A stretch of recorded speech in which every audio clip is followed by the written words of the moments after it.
He's such a great Sahajogi that he must have really blasted you all with so many expositions, which normally we resist very much. So, I have to say one thing, that this work is of mother's love. And mother can never demand anything from you, least of all the reverence that is due to a mother. Only thing she can do is to love you, care for you, to guide you to proper understanding. Sometimes, of course, she has to take the cane in the hand for a very short time. But this overpowering love cannot demand anything from you. Actually, sometimes I wonder, why should they at all think of giving anything to me? Because they do not know I am so helpless that I really cannot take anything at all. It rebounds back. And it's a very different phenomena with me, which I have faced sometimes with people when I tell them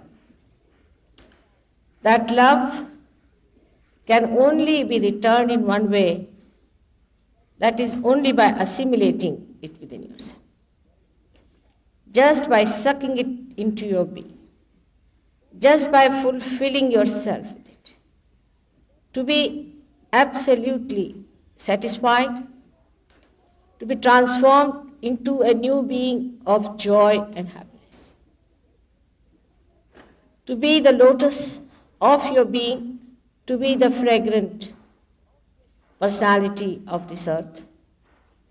If that happens to a mother, is the biggest thing. She may be the most powerful or whatever you may call her by. Her only joy is in seeing what she has to be given completely, fully to the children, Sampurna. Because anything that she tries to retain doesn't make her happy. So everything has to be imparted, given to you. But sometimes, as Yogi has said, that people are not hungry. Still, a mother can't bear her children starving.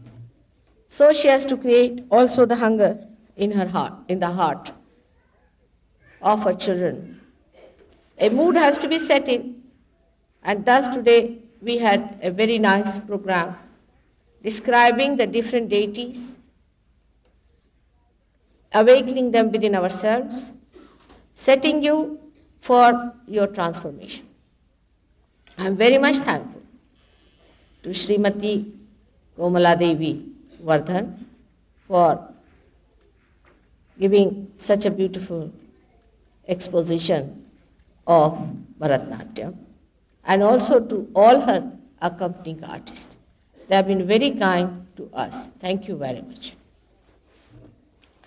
Now, today, as I told you, I have to talk to you about the Shaktis, the powers that already exist within us and manifest within us, and when we start misusing them, how we fall a prey to some sort of maladjustment, and as a result, we become sick or we become imbalanced, full of tension, temper, and all sorts of abnormal behaviors come into our being.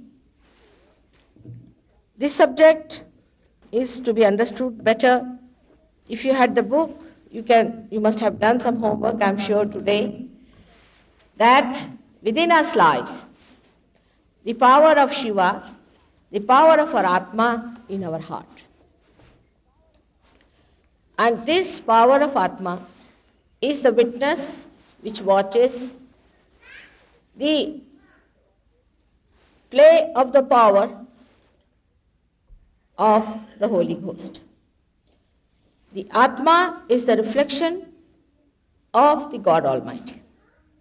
And his power is this all-pervading power of God, which is the Adi Kundalini, which is manifested within us as Kundalini. This Kundalini resides in the triangular bone. The reflection of God Almighty, Paramatma, the Atma, watches the play of the power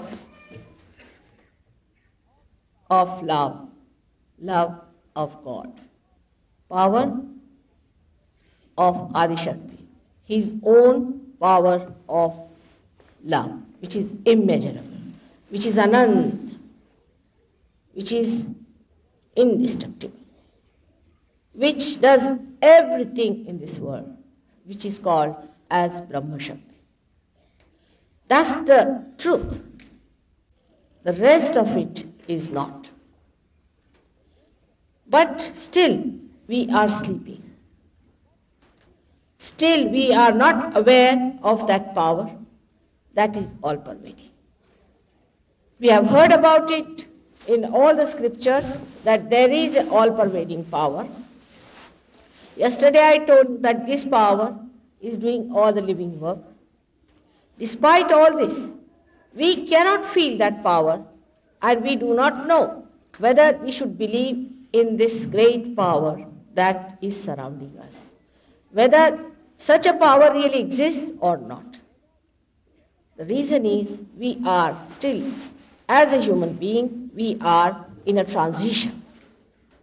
We are not yet become that for which we were made. I would say that this instrument, which is here being made, is not put to the mains, is of no use. Unless and until it is put to the mains, it doesn't work out. Whatever it works out, so-called, supposing somebody pushes it down and maybe also speaking on this or doing anything, is not doing the real thing, it's just false, it's just artificial. So whatever we have doing so far, without the connection with the all-pervading, connection with the God Almighty, is all absolutely artificial. It's just mental thing that we are doing. So this yoga must be established. Yoga means the union with God Almighty for all understanding. But it just doesn't mean that you take a plug and put to God Almighty. It doesn't mean that way. But it means that within ourselves, the whole instrument is made and built in such a way that only a guru or an enlightened soul knows how to connect this instrument with God Almighty so that you become an instrument of God's love. Now this happening is called as yoga, but yoga also has another meaning, yoga kaushalam, yukti. What the word yukti comes from that yoga, means the deftness, how to handle this instrument, is not sufficient for anyone to get an instrument. Supposing you are given a car and the machinery is opened up. Still, if you don't know how to drive the car, you cannot drive it. It is useless for you. And if you try to do anything, you may spoil the car. Before starting the car, if you start turning the parts like the tires or something like that, or the wheels, the car won't move. In the same way, without having the yoga, if you try to do anything in the name of God, you are doing it artificially. So, the yukti, the kaushalam, to handle this instrument is also to be learned. So, first part, which is the yoga, is the sprouting of the kundalini, the awakening of it, and breaking of the sahasrara, I should say, is the job of a Sahajogi or your Divine Mother. But afterwards, to learn the yukti, the kaushalam, the kushalta, the deftness, how to develop this awareness into that stillness, and this awareness into that higher awareness, which we call as vibratory awareness. How to station it there is the job of an awakened soul. So we have two different functions to do. First is to awaken the Kundalini. That I know sometimes can be difficult, can be easy depending on the sadhaka, on the seeker.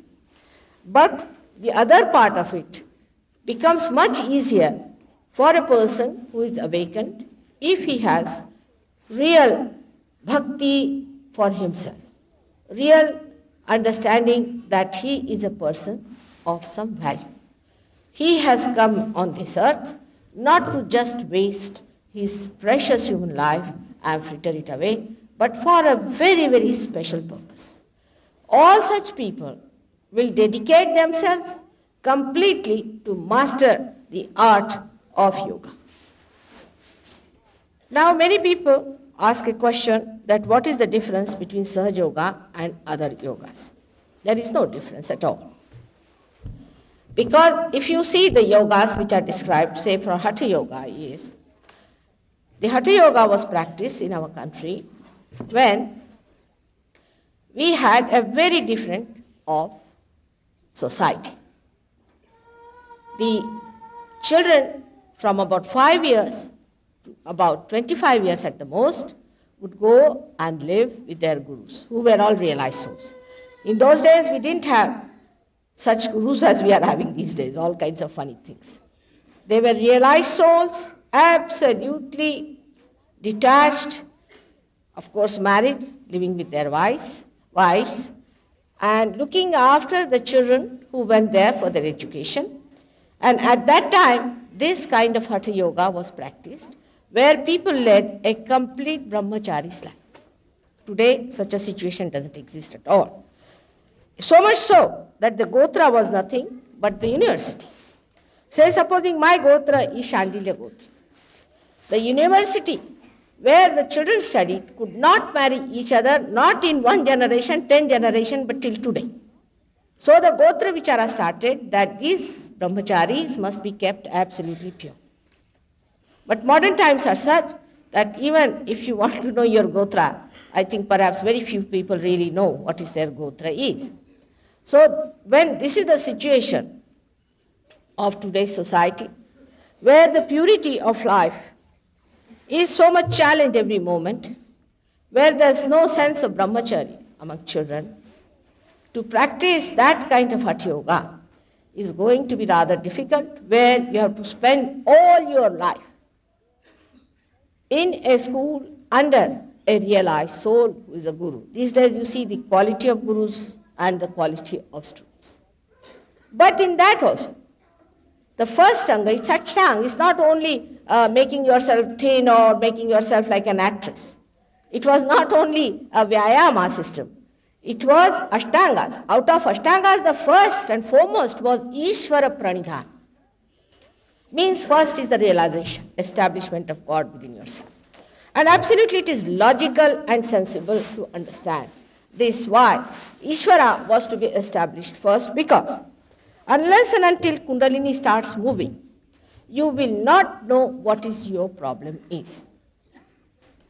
For example, with your naked eyes, you can see the Kundalini pulsating in many people if you come to our regular programs. You'll be surprised. It pulsates just like a heart in the triangular bone. When it goes upward, you can see its pulsation passing. If you put your stethoscope, you can see the pulsation moving up to the head, where onto the top of your head in the fontanelle bone area, you can feel the throbbing clearly, which Kabira has described as Shunya Shikhara Para Anahada Bajili. Anahada is that sound of the heart, lap, lap, lap, lap. You can clearly hear on top of your head, and when it breaks, that sound, then you start getting that cool breeze of the Holy Ghost, the Chaitanya Lahari coming out of your head. Now, this is what one has to understand is the beginning of yoga. This is where the awakening has taken place and Brahmarandra has been broken. But still, it is to be fully established. This is the second part of yoga, which is Kaushala. Now, in those days, when Ishvara Pranidhana was so important, these days, those people who are teaching yoga don't even talk of Ishvara. They lead a horrible life. There's no question of brahmacharya and all that. And then, what diseases such people can develop? If I tell you, you'll be shocked. Those people who do such asanas and such things, which are only physical, develop their physical being. Such people can be very hot-tempered, extremely dry, without any sense of innocence and of purity and auspiciousness. Such people can be extremely cruel and can even beat their wives, beat their children, and can be so dry that if a Sahajogi tries to raise the Kundalini of such a person, they might get blisters on their hands. These people may end up with so many diseases which may not be cured by the Vyayamas they do. These people become very right-sided, ego-oriented people, and they think no end of themselves. At the most, if they go beyond the limits, they can become so cruel that they can easily achieve the personality of Hitler. I would say Hitler is one of the examples of the extreme to which a man who is working out his right side, as we call it, the physical side, the right side, the Pingala Nadi, can reach. Hitler should really warn you all of such a great attachment to your body development.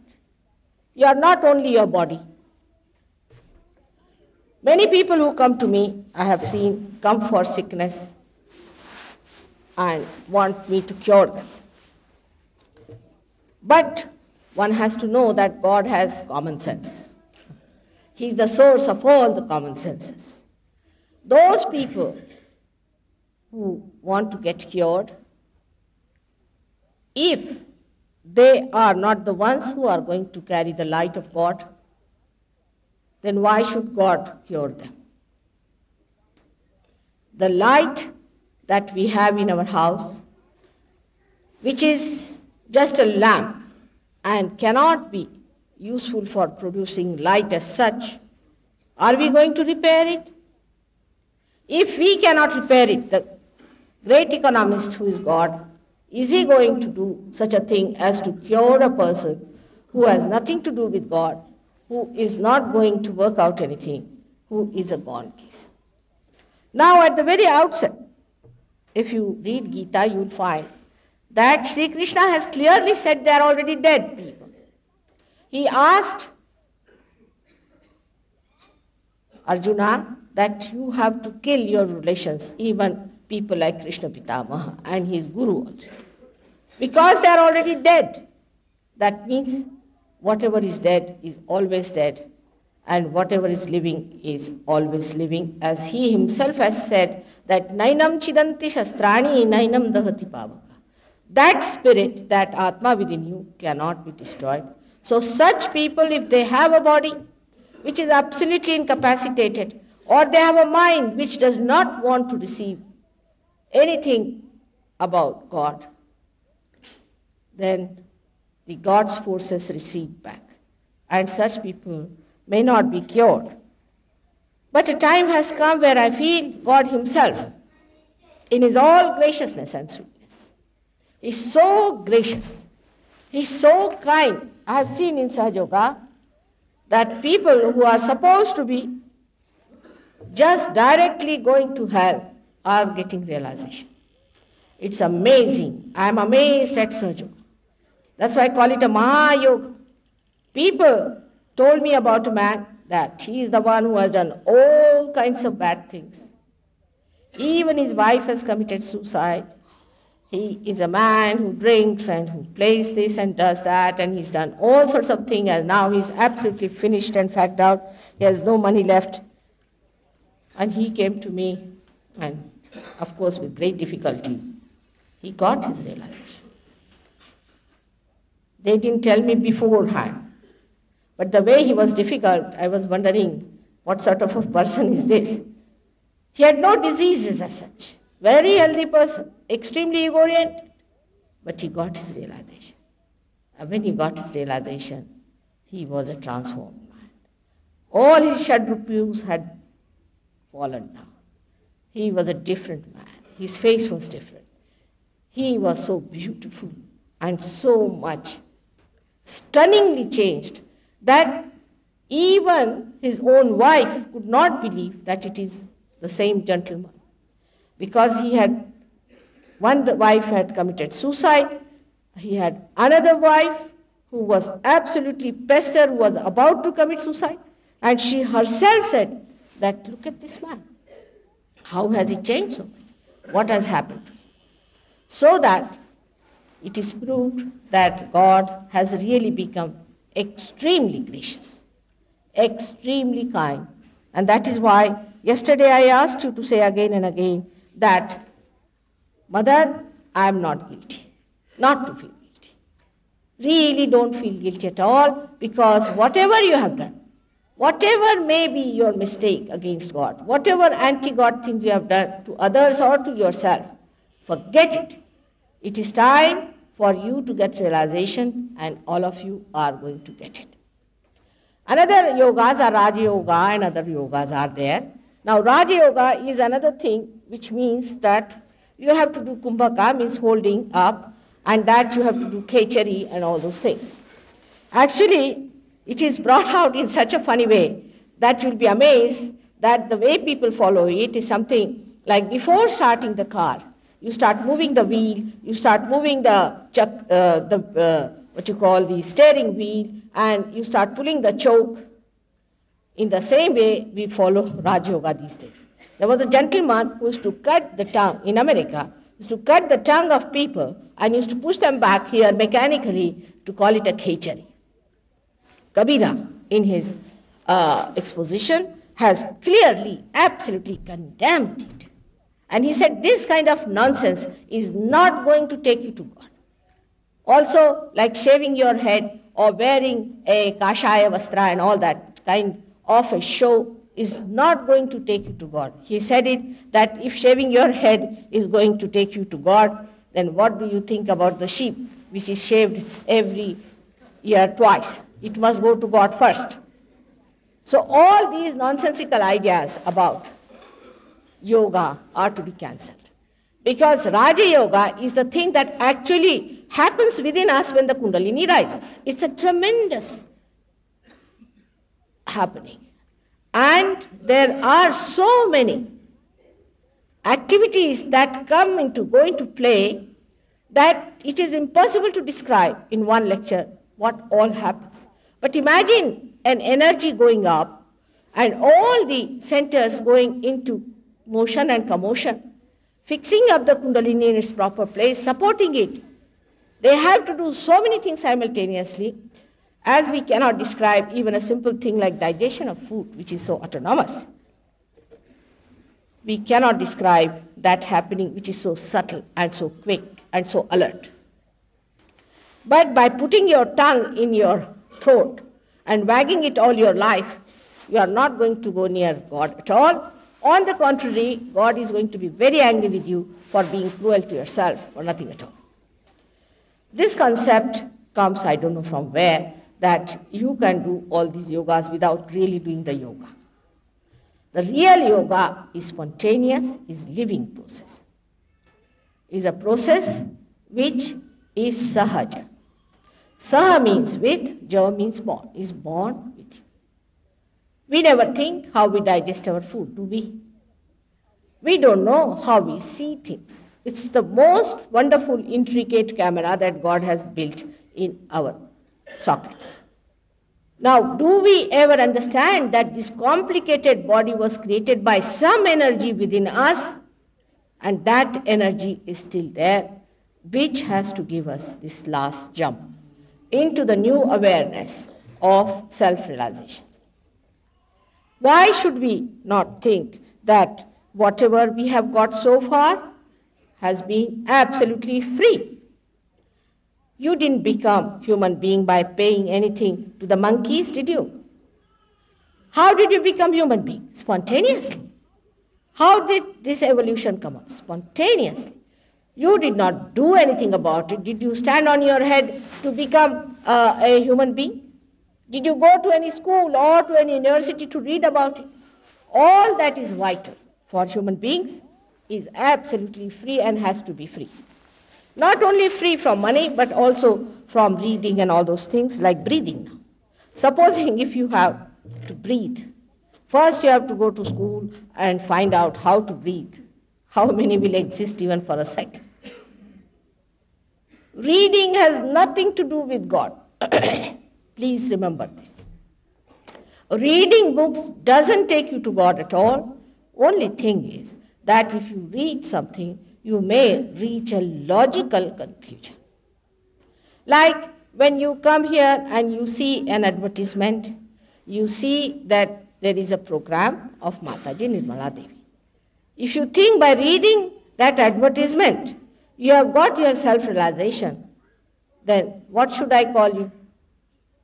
In the same way, if you just read books and think, oh, I have read Gita, I have read this and I have read that, and now I have become Vyasa, you are sadly mistaken. Even to understand Gita, or to understand Bible, or to understand Quran, you have to have your self-realization. Otherwise, you can never understand these books also. So you cannot do it by reading. On the contrary, sometimes too much reading can create a big problem. What Adi Shankaracharya has called it as a Shabdajala. The right-sided man who works with his Ida Nadi on the right side, on the right sympathetic nervous system, is the one who works his physical side more and his mental side. He uses his Kriya Shakti. Especially in Delhi, the Kriya Shakti is overworked. Everybody is planning. Planning what God alone knows. With all this planning, if this is going to be the situation, it is better that they stop the planning. Planning for the future. Future doesn't exist, so why should you plan? Now anybody would say, Mother, supposing you have to go day after tomorrow, then you must book your ticket. Yes, then go and book it. Why are you planning? You will plan up to the point, let the car come in, let this would happen, then somebody will open the door up to that point. And you find your car is punctured. Today the same thing happened. I started from my house and the president was passing through and every car was stopped. Why do you plan everything, make it so timely? You see, that you should be absolutely timely. After all, in living processes, there is no time. Supposing somebody asks me, Mother, how much time will it take for a Kundalini to be awakened? Actually, it takes only split of the moment. Split of the moment, really. Kshara. It's less than a kshara, you can call it. Just a wee bit of a time is needed. And it shoots up. And it just breaks through in some people. But in some people, it comes up, goes down, comes up, goes down. In some people, it takes time even to wake. So, under these circumstances, you cannot just say exactly what time a flower is going to become a fruit. Can you say that? Any living process, you cannot time it. Only dead things, you can time it, all right. If I was, supposing, a dead person and everybody was dead, then there would have been no problem of my arriving here on a dead car, because nobody would have objected, or there would have been no problem. But as human beings are living, as everything is living, there can be a problem. In any way, no use planning for the future. That is how we have failed in our planning. God has all plans for us. He has made all plans, which you can see within yourself. Beautifully He has planned all this, and this time also He has planned very well. The time has come. This is the time of resurrection, which was announced by such a great rishi like Bhrigu, who was living thousands of years back. He wrote a book called Nadi Granth, in which he has clearly stated about Sahaja Yoga, what will happen, and how people will be cured, and how the Kundalini will be awakened. Not only that, but when about 300 years, there was one gentleman called as Bhujandar, he tried to bring it to the modern language. He said that this will start in 1970. Exactly, Sahaja Yoga started in 1970. So it is all planned in God's own ways. He has planned it, and in that planning, we have to see how we fit in, how many can be saved. That is very important. This is the time when we call it the time of judgment. The time of judgment has come. This is the time you are all going to be judged. Now, many people will say that, Mother, we don't think this is the way we are going to be judged. If I ask them, what is your concept of your judgment? I would say Michelangelo has done a very great painting in Sistine Chapel, where you can see very clearly how he has shown the whole Kundalini and the Mahavishnu standing at Christ here, throwing the people at Agya Chakra on left and right, they're coming down from left and right, and how those who are saved are going above with the help of the angels. It's so clearly he saw the vision. He was a great drashta, and he saw it. Afterwards, we can see in England, which is a place you would not believe, of rishis or munis, where a great saint and a great poet, who is not very well known to us Indians, called William Blake, was born about 100 years back. And he has written so clearly, that it is amazing to see how these saints knew all these things so clearly about Sahaja Yoga to come, that even where I will be staying in Surrey Hills first beacons will be lit in Surrey Hills, then the foundations will be laid in Lambeth Vale. Actually, all these things we discover when the things have been done. So our ashram is in Lambeth Vale, where we have put the foundation. And there it is written clearly. Even the house that I'm occupying now is on the Twyburn Brook and is all clearly written to the last word where the such and such person will be living. Can you believe it? And an Englishman saying that Jerusalem, the place where people should go for their pilgrimage, will be London. I mean, after knowing the English as they have been, it's impossible for Indians to believe that such a day will come, that yogis will be settled in London. But they are. There are great yogis in London today. Now, all these things have happened to us. God has organized everything. God has managed everything. Inside yourself also, He has managed everything very well, so beautifully, that it is only to be seen after realization how things are beautifully done within ourselves. But it is the human ignorance and freedom put together, because animals are pashus, they are in pasha of God. But human beings with their freedom and ignorance have created some mistakes. Doesn't matter. Doesn't matter. As long as you are seeking God, you will get your realization. You are beautifully made inside. There's a beautiful picture which we'll show you tomorrow as to what the chakras there are and how the Kundalini resting in the triangular bone rises gradually and passes through these Shat chakras and crosses over and breaks this Sahasrara. It was said since long, because even Indra was given realization. So you can imagine how old is this custom of giving realization. At the time of Janaka, who was the father-in-law of Sri Rama, it is mentioned that Nachiketa got realization. One person. Now, that time, one person, all right. On the tree of life, there are few flowers in the beginning, but as the blossom time comes, there are so many flowers, and all these flowers are to become the fruits. But if the flowers turn their face away from the sun, you can't help it. Because these flowers are not like ordinary flowers. They have freedom to choose either the God's kingdom or satanic kingdom. It is their choice an ardent desire to be in the kingdom of God, which is going to work it out. So it is left to us to decide within our heart, to know that everything is done beautifully within yourself. We have three powers already manifesting within us. The first power, as I told you yesterday when we were doing the action of raising the Kundalini, is the left side power of desire. Desire. But all our desires are vikrut, are perverted. Because whatever desire we have doesn't give you full satisfaction. Now the principle of economics is that wants in general they are not satiable. In particular they are. For example, if I want to have a little house, all right, you'll have the house, but you are not satisfied. The house doesn't satisfy. So you want to buy carpets. So you want to buy the carpets. Then you try to furnish the house. Still you are not satisfied. Now you want to have a car. You get a car, then you want to start a factory. Still you are not satisfied. Means none of these things give you satisfaction, these material things which you have changed from one to another. So it is proved by economics itself that material wants are not satiable in general. So why run after such a thing which is never satiable, like mad?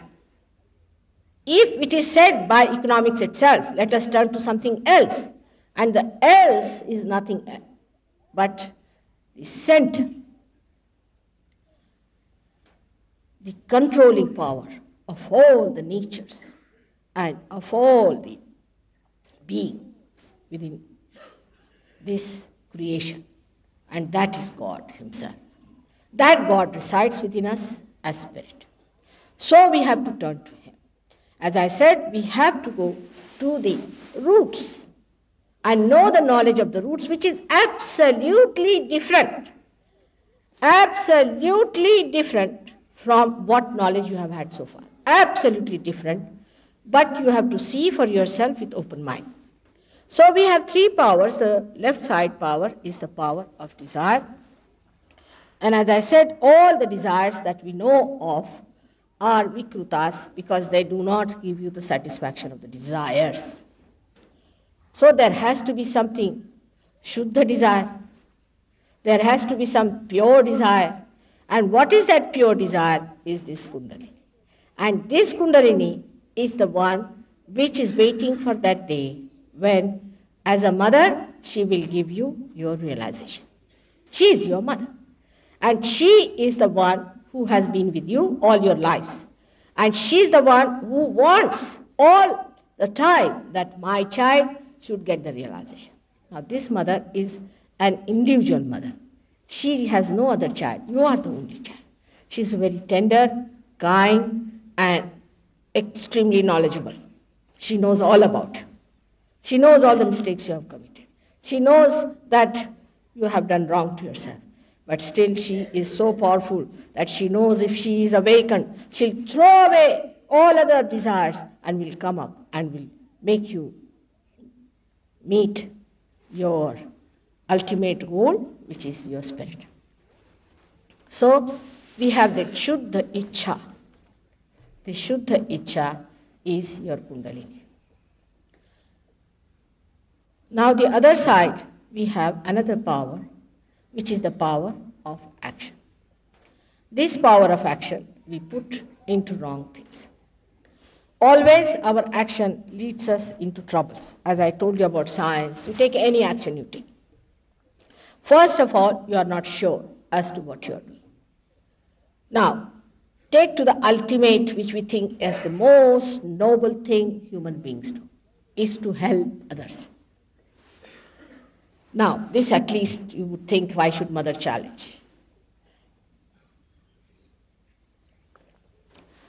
This action also comes to you out of complete ignorance. Complete ignorance. I would say, who is the other? Who is the other? If you are the part and parcel of the whole, who is the other? Whom are you helping? If this finger is feeling the pain, And if I am trying to soothe it, am I obliging the finger?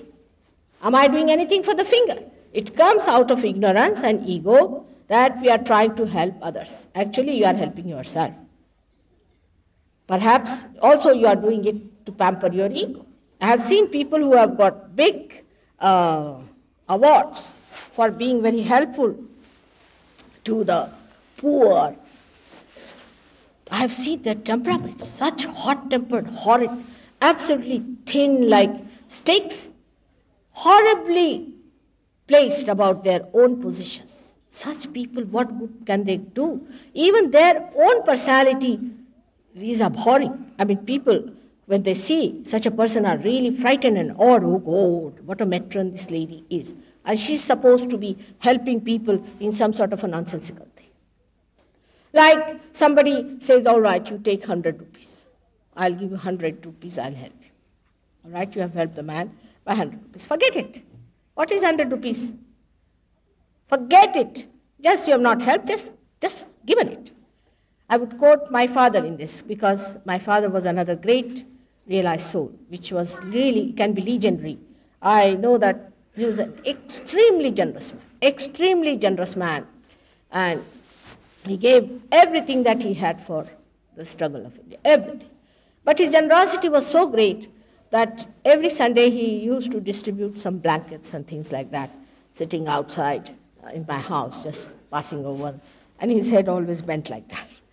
So one day a gentleman, a friend said, sir, what are you doing? You are giving 2 blankets to one person, and some people are running away with 3 blankets. He said, see, I am not giving. If you think I am giving, you are sadly mistaken. I am just an instrument, I am sitting here, and I am just passing it. Now, if somebody wants to take more, let the organizer see it. I have nothing to do. That's not my job. My job is just to stand here and give way to people who want it. I don't see who is rich, who is poor, who wants it or not. That's not my job. That's the job of the organizer who wants to do this. That kind of a thing it was. So what is it that you have given 100 or 1,00,000 of rupees? Maybe you might have done it just for your namesake.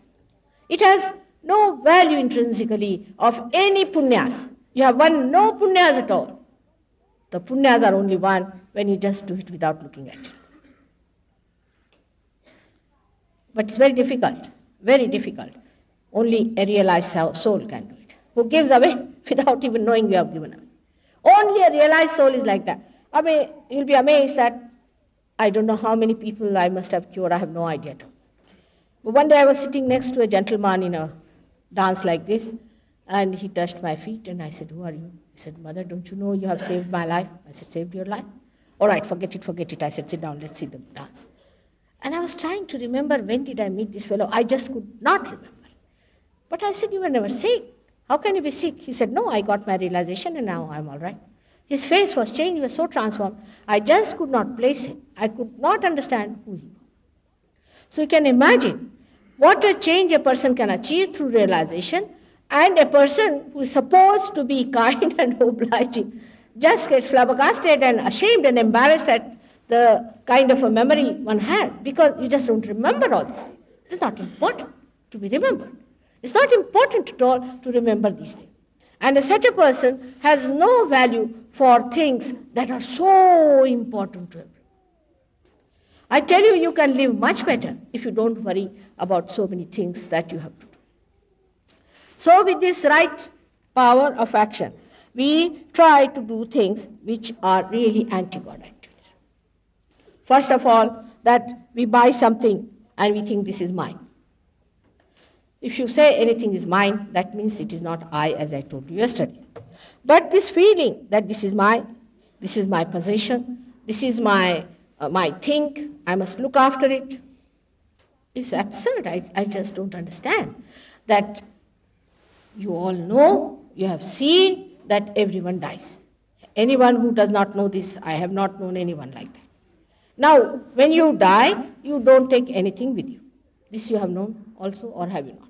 No one takes anything with them. What you take is the kindness, the fragrance you have spread on this earth. Even the people today who think, I am such and such, I am a king, I am this, when they die, people say, oh God, thank God he died, horrible king. It's better that he died. We prayed for his death. Thank God he's gone and finished. He was good for nothing. All these selfish things we do with the idea that by that people will have respect for us. Somebody told me that I accumulate money because without money, nobody has respect for you. I said, really? I didn't know people respect anyone for money's sake. If they do, you shouldn't care for such respect. Because money is outside you. You leave the money tomorrow, supposing you lose the money, you lose the respect. So why to have such added mud on your body of which people are giving you respect? And such artificial respect, why should you be so proud of? Throw away. People should respect you because you are you, not because you have money, because you are today a big man and tomorrow a small man. But that you are you is your spirit. The problem is, unless and until you know the spirit, you may divulge or get attached to possessions, which are attachments most artificial. Most artificial. Putting her finger on that, I hope it is not spoiled. Must be buried, it should not be lost. Before mother disappears, I must get hold of this thing. But I am just enjoying it. Without possessing it, I am enjoying it. So what's the use of possessing? Better give the headache to someone and enjoy it. Other people's things is the best. Actually, I do that. To be very frank, I do not possess even a single thing in life. I've told my husband, please do not put anything in my name, because just I can't possess. I mean, if you want to put it, but I have no understanding of it. And those who possess, I know such headaches they have of possession, that they can never enjoy it. They can never enjoy it. The point is, as soon as the idea comes into your head that it's a possession, you cannot enjoy it. This thought itself is a disturbing thing which takes you away from the joy of that beautiful thing.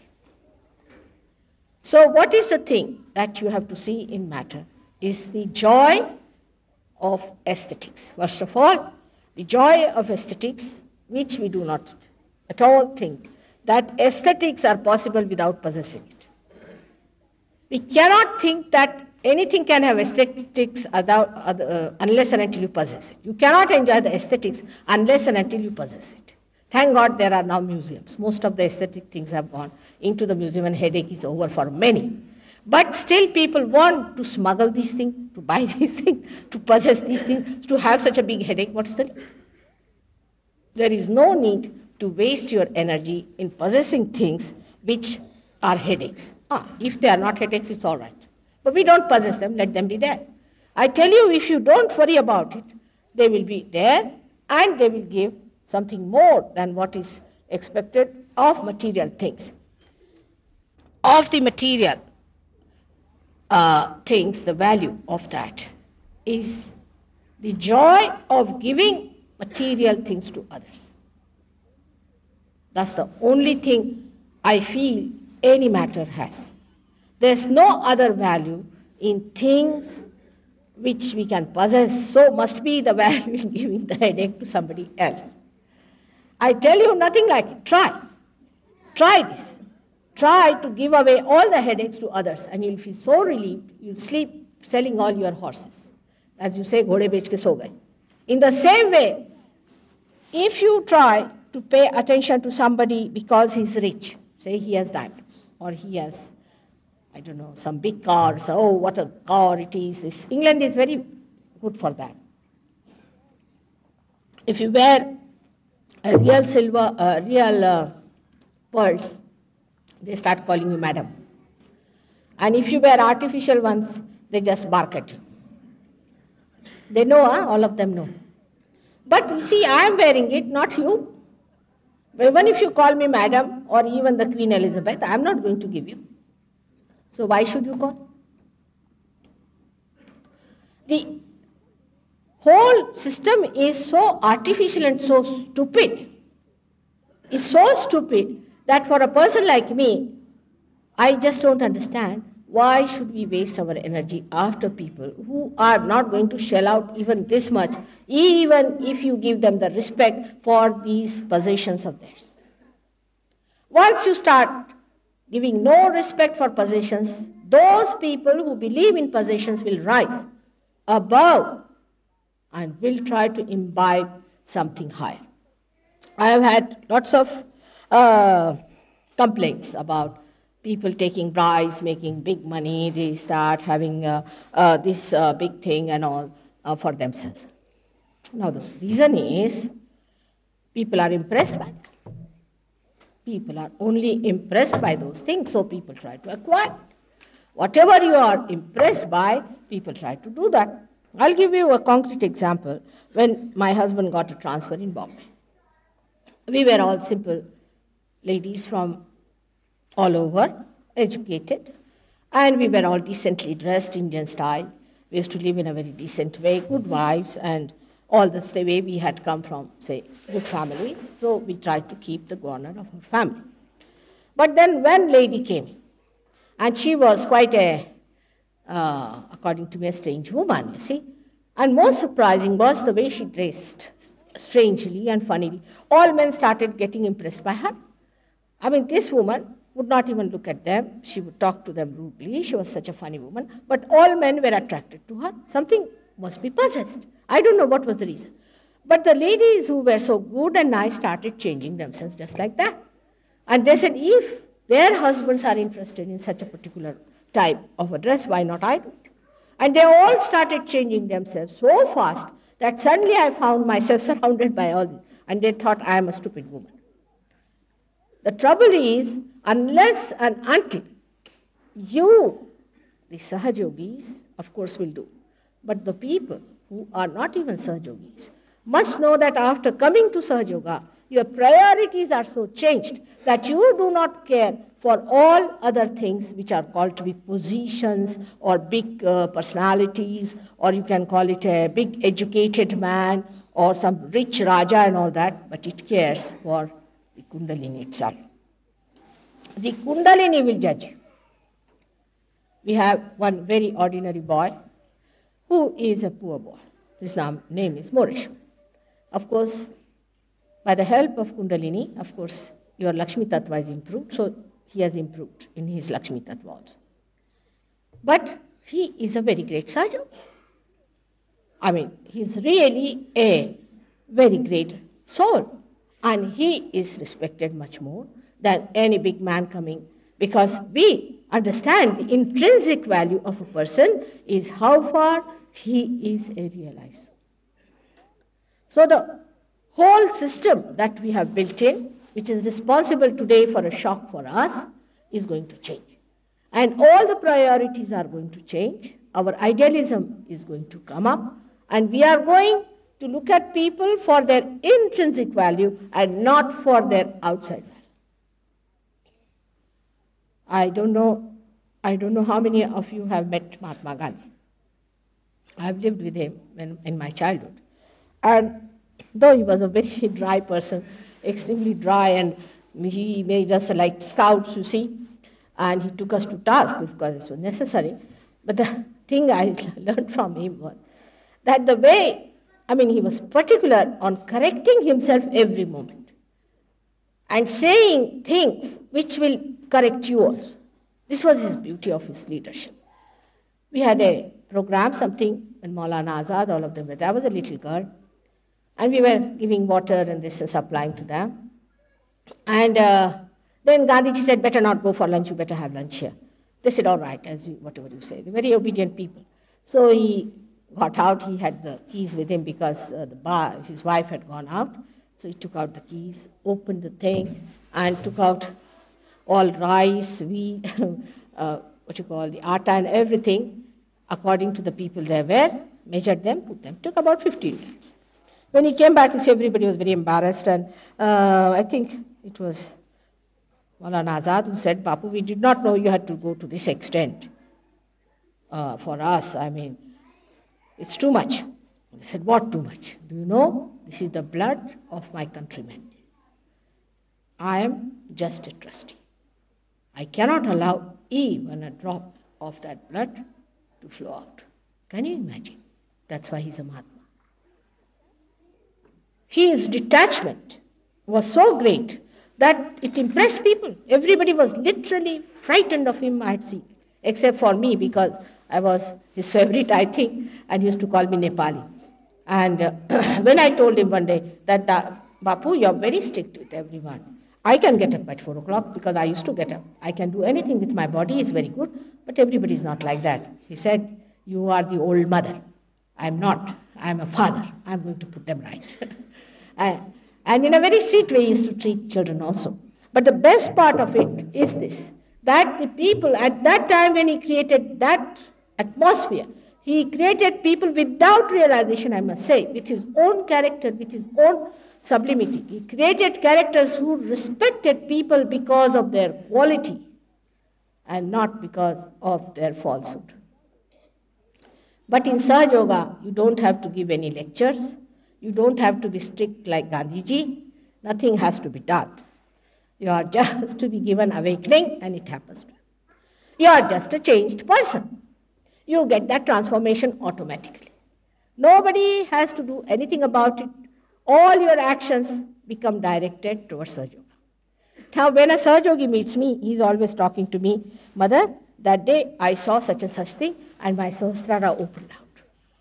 And then I went to a shop and what happened, I saw something and it emitted such vibrations that I felt tremendous love for the artist.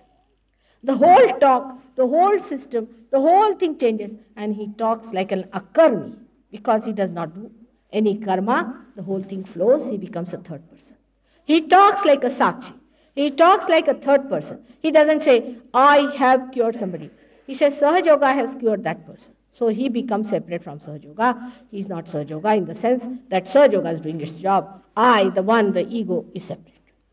The Sahaja Yoga is doing this. Sahaja Yoga has worked out this way. Sahaja Yoga, where does it exist? It exists in the Sahaja Yogis, in the hearts of Sahaja Yogis, in the hands of Sahaja Yogis, in their kundalini. It exists within them, in their spirits. And from that spirit, the Sahaja Yoga is working. So when they say that Sahaja Yoga is working it out, they are actually saying the spirit is working out. And spirit is detached. So they never say, I have done so, I have arranged it. Mother, Sahaja is so great that as soon as we went there, the Sahaja worked it. Now where is the Sahaja standing outside? It is within your heart. This Atma works it out. After realization, you become really dynamic. Believe me, you will become absolutely dynamic. So far, we have never known God's real miracles, His real ways of dealing with human beings. Some Sahaja Yogis who cannot receive the message that I have come dream about it in the night. Because they are collectively conscious now. Not only when the realization comes through, they can feel your chakras on their fingers, they can feel it properly, what chakras are catching, where is the problem, they decode it and cure it in collective consciousness, which is an actualization in it. It's an actualization, it is not a mental thing that we are our brothers and sisters. Nobody is the other. They can feel what's wrong with others, they can know what's wrong with them, because the light has come within them. And when that happens, then you cannot help it. You see, sometimes I'm late for a program. So people say, Mother, why are you late? Now somebody I see who is a great person, who has come to me, maybe poor or rich, I don't know. But he deserves attention. So my attention starts flowing towards him like water. Till he settles down, it goes on working. And when it works out, then only I leave the place. Time, everything is for whom? For us. Not for us to be slaves of time, but we have to master the time. Even in Sahaja Yoga, there are so many ways we can see how we master the time. Like one day, we were going to have a puja at about 10 o'clock in the morning. But I would not take my bath till 11. And everybody said, Mother, better go for a bath. Now it's 11 o'clock. I said, still time. At 11 o'clock, I went for a bath and arrived at about 12 o'clock. So I said, please open the Panchang. See when Amavasya finishes. They said at 12. All right. So I'm here at the right time. During Amavasya, you do not do any puja. So the whole planning, the whole system of all telecommunication, everything of the Brahma, you achieve it and you master it and you know how to handle it. Sitting down here, you can know the vibrations of the President of America. Sitting down here, you can communicate with a friend of yours who is across thousands of miles. But this is not so important. What you can do is the communication of Sahaja system. Through this all-pervading ether that is there, through that you can work out so many things that it cannot be explained on the ordinary human level. Now, I will tell you one of them which you cannot explain, and I cannot explain to you because of difference in our understanding. I was giving a lecture in Bedford to at least double the number of people that are here. And when I was talking to them about, say, 8 o'clock or so, the lecture finished about 10 o'clock, a boy fell down about 3-4 miles away from that place, from a bridge. Fell very deep. And people saw him falling down, so they sent for an ambulance which came. But this boy, when they lifted him up, took him to the hospital, found was all hair and heart. So they asked him, what happened? Nothing happened to you, nothing broken, nothing hurt, what's the problem? He said, a lady wearing a white sari came down from a white car, I have a white car, and touched me all over the places I was hurt. And I got cured by her, and a little place she has left, and she told me that you come for this to me. And then she went away, and afterwards the ambulance came in. When he saw my photograph after 2 days, he told this, because this was out in the newspaper. First of all, this was given in the news, that something miraculous has happened. This man has seen a lady. Who is this lady? After 2 days, they thought it must be some actual lady who must have come there. He saw my photograph in the newspaper, and he said, this is the lady who had come. So the gentleman was quite worried, and he telephoned to the organizer, Mr. Gavin Brown, to find out about me. So Gavin Brown wrote an article. He said, yes, it is so. We have heard many such cases in India also. But to us, to Indians, we are more modern in this. We don't believe. But it has happened here also. So he wrote a complete article as to what things have happened in India also, and they published it, and they were amazed. So you can imagine what things God can do and how He helps you. And why should you worry about anything when He's the one who is going to protect you, look after you, and do everything under the sun to make you happy. This belief in God is now vanishing in the thin air. But believe me, that once you get to your realization, all His angels and ganas are looking after you. Anybody who tries to trouble the Sahajogis have a bad time. And now the Sahajogis have told me, Mother, please forgive them, because they have so much of bad time that we ourselves feel that it is too much. I said, but I am not doing anything, these are the ganas. They won't spare these people now anymore if they try to trouble you, because no more anybody is going to trouble the saints. They have done it with too much of it. Now the time has come where no saint can be troubled. Of course, all the people who are fake, who are anti-God people, they will be destroyed and their images will be ruined. But no saint, whosoever he may be, can be harassed by any bad power. All of them will be punished severely, and this can be proved by many experiences of the Sahajogis who will tell you about. So all the protection is there. There are so many incidents that we are thinking of publishing a regular book of the incidents that took place, and you all can verify if you are rather doubtful about it. This is the blessing of getting Sahajoga on the right-hand side. When you believe in God, He does everything. Actually, He does everything in any case, as I told you, that all living things He does. But in our ignorance, we feel that we are doing it. As I told many a times, that some villagers were asked to go by a plane, and they felt that if they have to take less luggage, better put it on their heads. So they put all their luggage on their heads, and they were believing that they are reducing the weight of the aeroplane. In the same way, we believe that we are reducing the weight that God has to carry. It is He who has created you. It is He who has made you human being.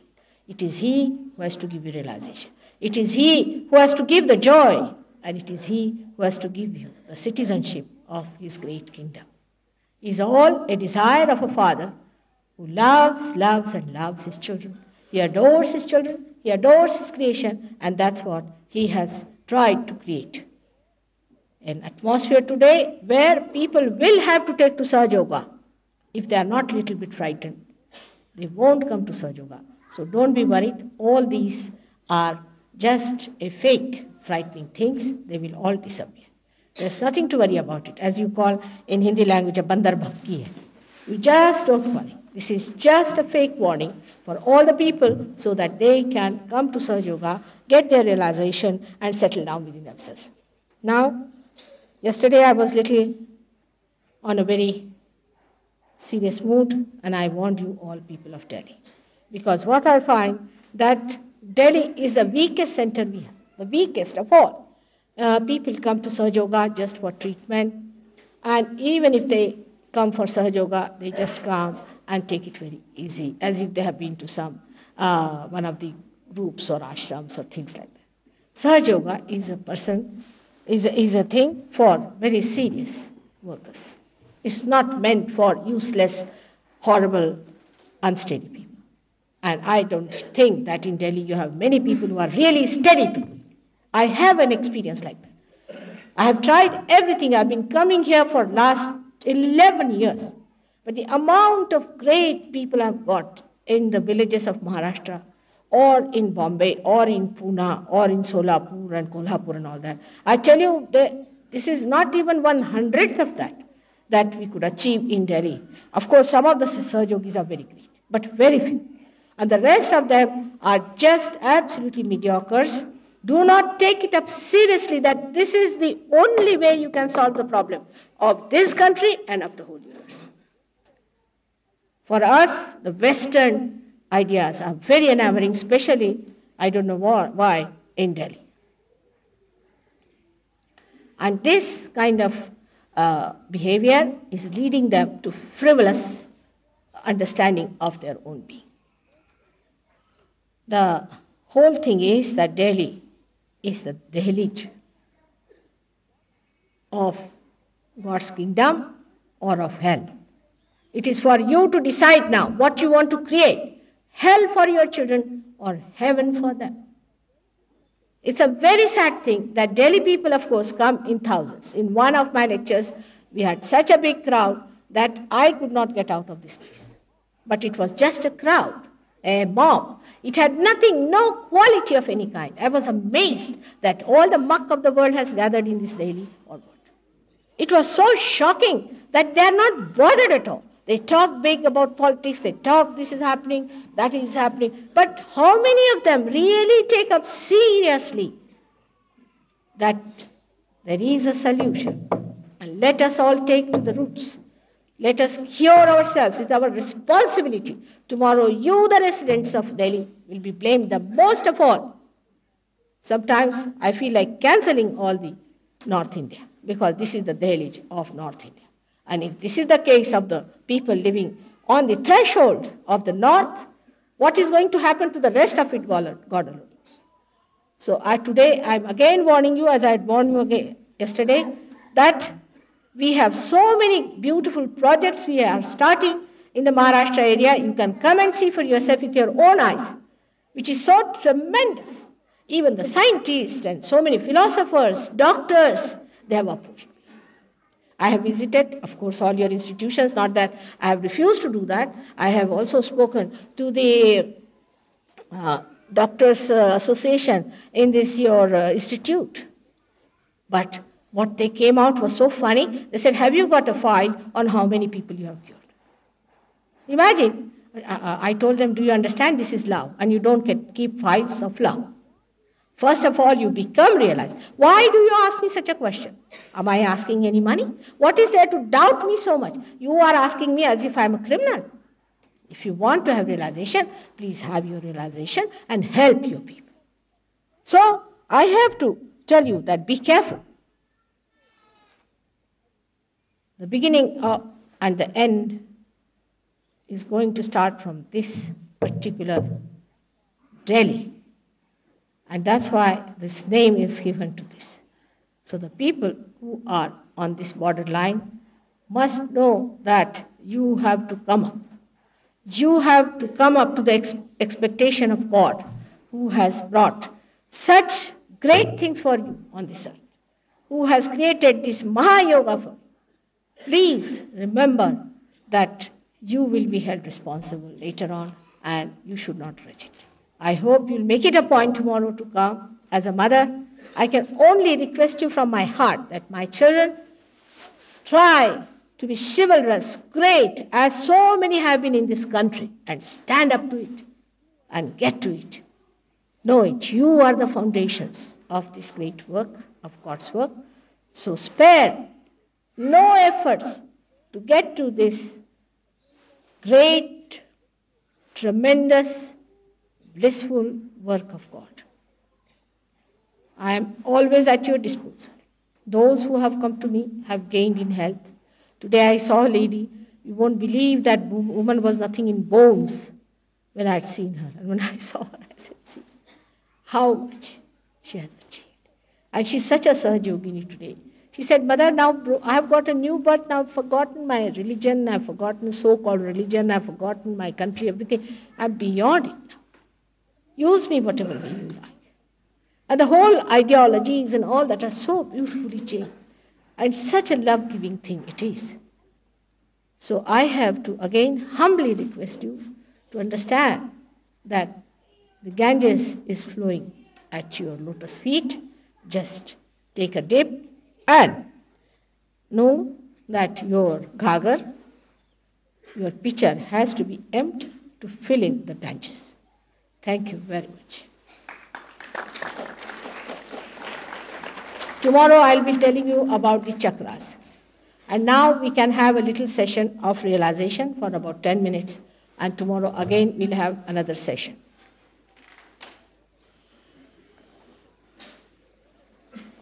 So far, nobody has given any questions to me. So I would expect you to give me questions this evening, so I'll answer them tomorrow. Kursi Kumar.